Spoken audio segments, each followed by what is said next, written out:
आठ वर्ष हो चुके हैं अग्नित्रा फाउंडेशन के स्थापना दिवस पे, आज क्या किया गया है? आज देखिए, सबसे पहली बात है कि अग्नित्रा का जो स्थापना दिवस है वो आपका शिवरात्रि के दिन पड़ता है। तो शिवरात्रि के दिन हम भगवान शिव अपने आराध्य की उपासना करते हैं, पूरी रात जागरण करते हैं और चारों पहर की उपासना और पूजा करने के बाद हम विशाल रुद्राभिषेक करते हैं और फिर भंडारा करते हैं। हमारा ये प्रयास होता है कि हम जितना यथाशक्ति यथा सामर्थ्य हो सके हमको हम करें और ज्यादा से ज्यादा लोग को इसमें सम्मिलित करें, सनातन धर्म की स्थापना के लिए कार्य कर सके। यही हमारा प्रयास रहता है। और आज क्या क्या किया गया और किस तरीके से शिव जी की पूजा की गई? आज विशेष वैदिक मंत्रों के द्वारा रुद्राभिषेक किया गया है और जो हमारी सनातन धर्म की जो परंपरा है अभिषेक करने की, उस परंपरा को निभाते हुए हमने अभिषेक किया और विश्व के कल्याण के लिए, सनातन धर्म की स्थापना के लिए हमने आज ये अभिषेक किया। साथ के साथ हमारे जितने भी भक्तगण आए हुए थे, जितने लोग आए हुए थे, उन सबके स्वास्थ्य के लिए, उनके घर में संपदा रहे, सुख और समृद्धि रहे, इसके प्रयास के लिए हमने ये कार्य किया है। किस तरीके से आप जो भी दुखी खियारी जो भी आपके पास आता है श्रद्धा लेके, किस तरीके से आप उनकी मनोकामना को पूरा करते हैं? सबसे बड़ी बात आपने कही श्रद्धा लेके, श्रद्धावान लभते ज्ञानम। जिसके पास श्रद्धा है उसको ज्ञान का लाभ होता है, जिसके पास श्रद्धा है उसको हर तरह का लाभ होता है। तो जो श्रद्धावान है उसको विश्वास करने की देर होती है।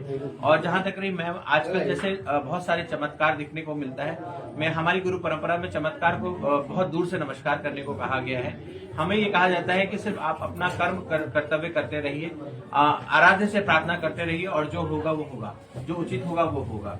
देखिए, बिना कर्म किए कुछ नहीं हो सकता। हम वैदिक तांत्रिक और राजसिक दोनों ही तरह के कर्मों को हम लोग यहाँ पे करवाते हैं और इच्छित फलों की प्राप्ति के लिए कार्य करवाते हैं। लेकिन चमत्कार को हम बहुत दूर से नमस्कार करते हैं। लेकिन सनातन धर्म में भगवान श्री राम के छूने से अगर पत्थर से अहिल्या प्रकट हो सकती हैं और भगवान शिव गंगा को धारण कर सकते हैं, तो ऐसे हजारों हजार उदाहरण हैं कि राम लिखने से हमारे यहाँ पत्थर तैरने लग जाता है। तो ये भूमि, ये धरा, ये सनातन धर्म जो है वो श्रद्धा को, जितनी भी आपकी श्रद्धा है उसके अनुसार आपको फल देने के लिए सक्षम है।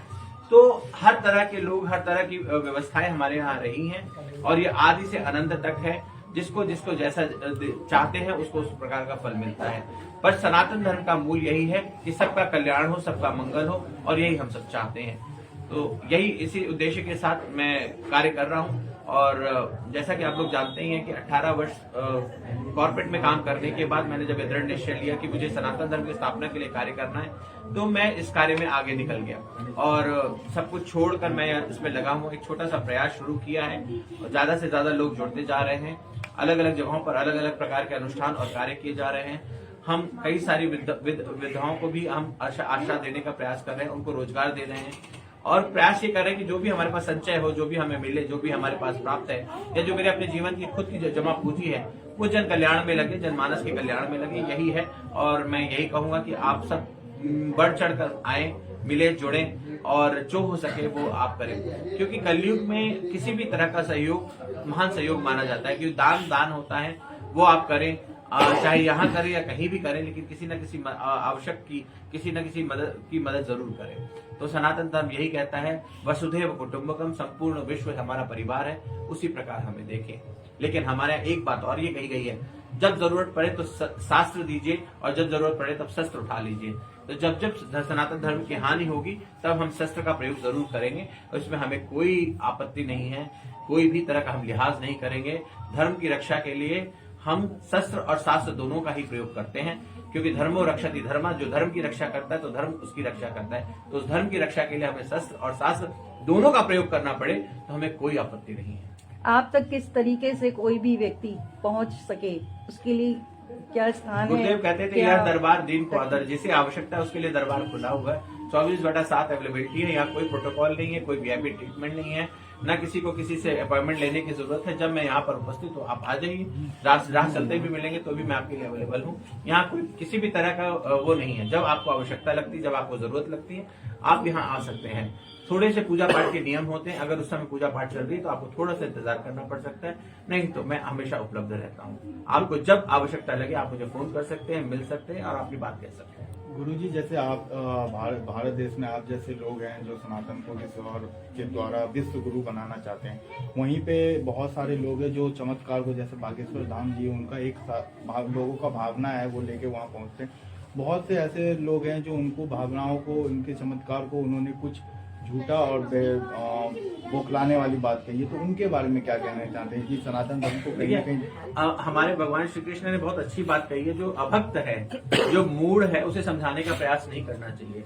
तो अगर हम बागेश्वर धाम की बात करें तो वो एक श्रद्धा का स्थल है, एक विश्वास का स्थान है। वो आज से नहीं, कई पीढ़ियों से चला आ रहा है। वहाँ बालाजी की बहुत कृपा है और लोगों के जीवन में परिवर्तन होता है, कार्य होता है। तो जिन लोगों को क्या कहते हैं कि खिशानी बिल्ली खंबा नोचे, जिनके यहाँ कोई ये कार्य नहीं हो सकते, जो लोग ये कार्य करने में सक्षम नहीं है, जिनके यहाँ परिवर्तन करने की क्षमता नहीं है, वो ऐसी अनर्गल बातें करेंगे।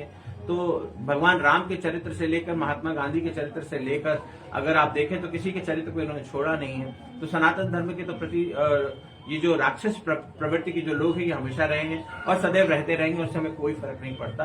क्योंकि खिसियानी बिल्ली खंबा नोचे, कुत्ते भौंकते रहते हैं, हाथी चलता रहता है। तो सनातन धर्म एक विशाल हाथी की तरह है जो आदि से अनंत तक चलता रहेगा और कोई फर्क नहीं पड़ता हमें कि कौन क्या कह रहा है, कौन क्या नहीं कह रहा है। और जहां तक नहीं, बागेश्वर धाम एक सिद्ध पीठ है, एक सिद्ध है और शास्त्री जी एक सिद्ध साधक हैं।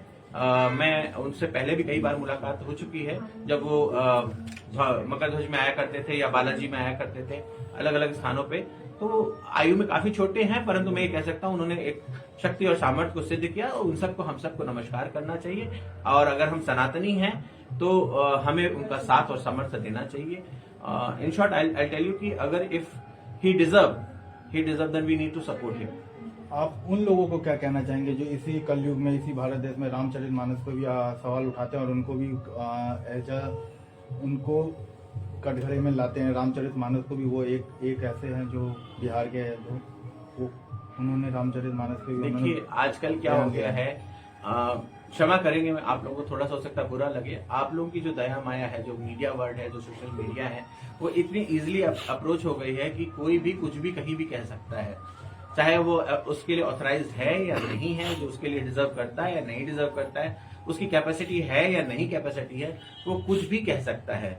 और आजकल ये क्या हो गया कि नेगेटिव पब्लिसिटी की एक्सटेंट चल गया है। आप किसी के बारे में नेगेटिव कह दीजिए, किसी के बारे में अवहेलना कर दीजिए, किसी के बारे में क्वेश्चन कर लीजिए, पूरी की पूरी मीडिया आपकी तरफ सपोर्ट करने लग जाती है।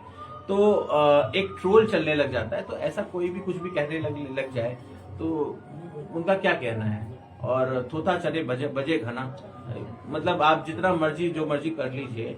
कोई रामचरितमानस, श्रीमद् भगवद गीता, भागवतम, शिव पुराण या हमारे यहाँ के जो उपनिषद हैं, पुराण हैं, वेद हैं, ग्रंथ हैं, इन पर कोई कुछ भी करता रहे, कोई किसी में इतने सामर्थ्य नहीं कि उसमें एक बिंदी लगाकर उसका अर्थ बदल दे।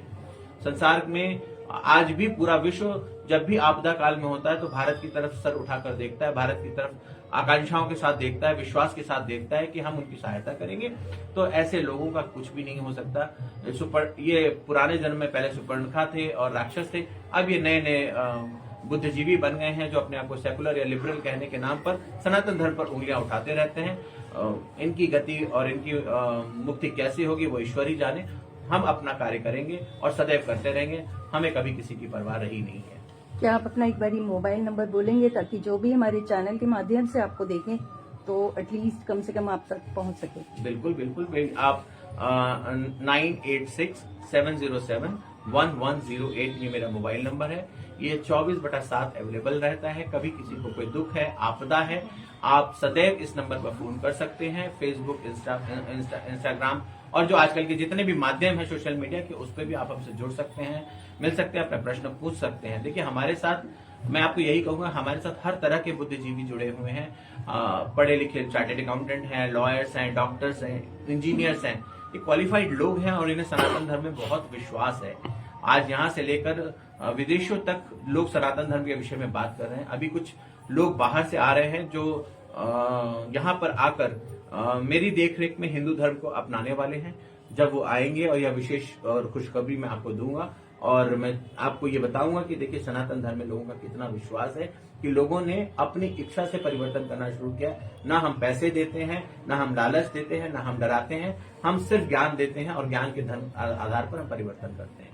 और लोग जुड़ रहे हैं और एक कारवां निकला है और बहुत दूर तक जाएगा, क्योंकि हमने बहुत विश्वास के साथ ये कारवां चलाया था। रविन्द्रनाथ टैगोर की मुझे एक लाइन याद आती है, तो वह बिन दक्षिणी को नारबे तो वह एकला चलो रे। जब कोई तुम्हारा साथ ना दे तुम अकेले चलो। तो जो हमारा शीर्ष नेतृत्व है, जो हमारे सनातन धर्म के लोग हैं, जो ऊंचाइयों पर बैठे हुए हैं, जो आदि शंकराचार्य जी हैं, और हमारे अखाड़ों के जो आचार्य हैं, अखाड़ों के जो हमारे महंत हैं, या हमारे यहाँ जो कि 52 परंपराएं हैं, इन सभी के जितने भी साधु संत महात्मा हैं, जिन्होंने अपना सब कुछ त्याग कर सनातन धर्म की स्थापना की है, उनके लिए तो हम लोग सदैव नतमस्तक रहेंगे। अगर मैं अपनी स्थिति देखूं तो उनके पैरों की एक धूल के कण के बराबर भी मेरी अवस्था नहीं है, लेकिन मैं यही कहूंगा कि ये धूल की कण भी उनके साथ है और सनातन धर्म की स्थापना में लगी रहेगी और जीव का कल्याण करेगी, जनमानस का कल्याण करेगी। जय श्री, सबका कल्याण।